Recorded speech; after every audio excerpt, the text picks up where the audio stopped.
Why? Why were those three dogs unrestrained? How did they get loose?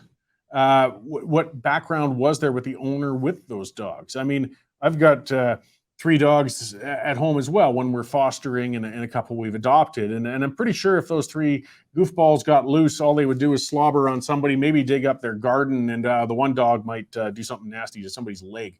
But they wouldn't get in and kill somebody like those three dogs did the other day. It's tragic. They went out of control. So let's investigate, not go knee jerk with this, and try to figure out how to stop these sorts of things from happening. That was just horrible, just a terrible tragedy. The other part, of course, is that incident happened 9 minutes drive in a regular car from the largest hospital in Alberta. And it took half an hour for an ambulance to get to this poor woman as she died in the backyard. And now what I'm really getting worried about is the constantly changing story, because Alberta Health Services has gone into defense mode.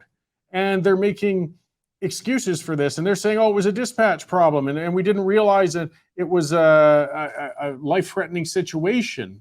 I mean, the neighbor who stood there, I've heard on the interviews, and we've listened to him on TV breaking down, that poor man who's known that lady for years, came out and found this incident and phoned 911. And you're trying to tell me that he came across an 86-year-old woman who'd been mauled by three dogs to what turned out to be death, and phoned 911 and said, I think we just need police. We don't need an ambulance. I'm finding this very hard to believe. You know, if this was the United States, one of the things they do down there is release 911 calls. I'd really like to hear what was actually said during that call. I mean, perhaps, I don't know, a person's in panic, they're afraid. Maybe he wasn't clear on what was required, but something went terribly wrong. Half an hour to a woman in that condition for an ambulance to even arrive.